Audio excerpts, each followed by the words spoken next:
there are ways to make Florida's system less regressive. First, the League would urge that you help close the budget gap by eliminating loopholes that allow tax exemptions to non-essential special interests.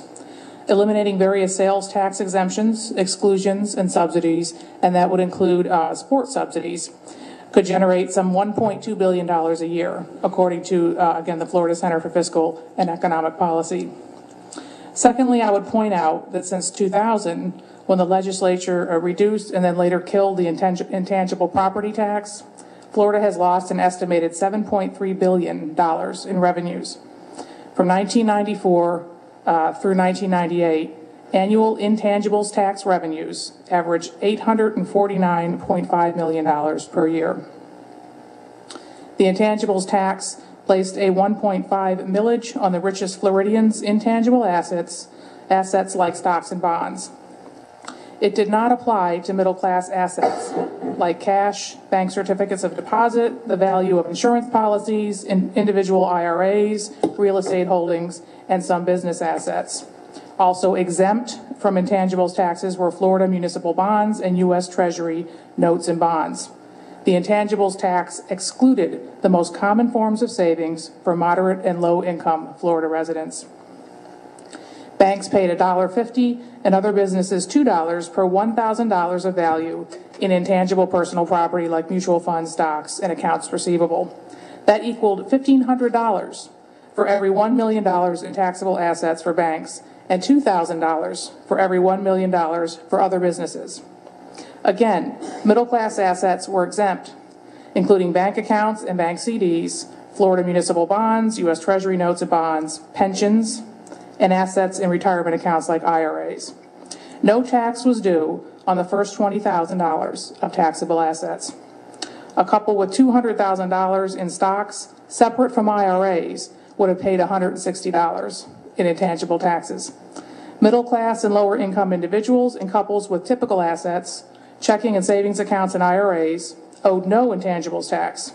For example, a person or a couple could make any amount of money annually, have a $25,000 CD, $15,000 in a checking account, a $20,000 savings account, and IRAs totaling $250,000, and still owe no intangibles tax. Intangibles tax revenues come from the wealthiest Floridians, who by definition are using expensive, publicly subsidized economic infrastructure the most. Raising sales and gas taxes to plug intangibles tax holes and give the wealthiest Floridians a break made Florida's tax system even more regressive than it already was. That means the middle class and poor contribute proportionately far more than the wealthiest citizens. Those actions have shifted the cost of necessary state services more heavily onto those who are least able to pay. And that's, of course, getting worse with the current situation. In a state already second worst in the nation on tax fairness. The first is Washington. According to a 2009 report on the non-elderly Florida population, Florida's poorest 20% pay 13.5% of their income towards taxes. The middle 60% pay 7.8% of their income towards taxes. The top 1% pays 2.6% of their income towards taxes. Reinstating the intangibles tax would add a small measure of balance to those figures and generate almost $1 billion a year in revenues. Added to the loophole exceptions for special interests that I mentioned first, that equals $2.2 billion in added state revenue that wouldn't impact middle class and poor Floridians. On top of that, closing other corporate tax loopholes could raise millions more in annual revenues. For example, by implementing combined reporting, Florida could recover $376 million a year. Combined reporting is a policy adopted by 22 other states that treats multi-state corporations that are legally structured as one parent with numerous subsidiaries, as if it were a single corporation. This would nullify numerous techniques that companies have devised to artificially shift profits earned in Florida into subsidiaries located in low tax or no tax states. Secondly, removing the exemption of limited liability companies and subchapter S corporations from corporate income taxes would generate an estimated $1.1 billion a year. LLCs and subchapter S corporations pass income through to owners and stockholders, and the shareholders pay taxes through the individual income tax. Of course, since Florida does not have an individual income tax, these companies fully escape taxation on their profits. Most other states without an individual income tax require LLCs and Subchapter S corporations to file and pay corporate income tax. You've proposed literally billions of dollars of tax increases in your presentation. You call them closing loopholes. One man's loophole is another person's tax incentive. You said we ought to entice companies to bring jobs to Florida. Do you know of any companies that would be enticed to bring jobs to Florida if we raised their taxes? Could you name them? Well, I mean, just name 5. I don't have any company names. I do know that you need a healthy infrastructure to attract anybody to a given area, and in order to have a healthy infrastructure, could you quote one single economist who says that a healthy infrastructure in a recession calls for a tax increase? Let's go back to 1962 with President Kennedy, and you can pick any economist that ever served on any council of economic advisors to any Democratic or Republican president. Pick any. I'm not any economist. I'm not either. I'm not going to start quoting left-wing economists for you. But, quote a right-wing one. Quote one that doesn't have wings. Quote me one economist who agrees with your theory that building a healthy infrastructure for business to create jobs requires a tax increase on those businesses. Just quote one. It's not a tax increase on business. It's making the tax burden fair across the board. But ma'am, I wrote down all the tax increases on LLCs, on Subchapter S's.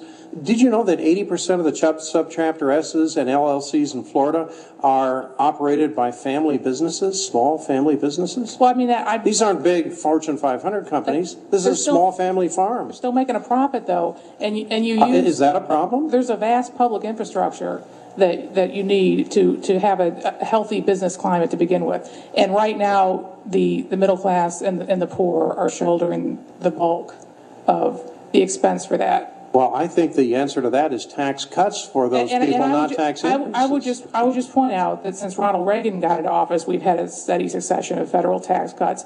And I would just ask you, please tell me where the jobs are. Where are the trickle-down jobs? I don't see them in any state. You don't know how many more jobs were created in the American economy during the administration of Ronald Reagan? I'll be happy to send you that information. He created a lot of jobs in the defense industry. But he didn't create any. Private sector created, ma'am, the private sector created the jobs. Because he ran a deficit.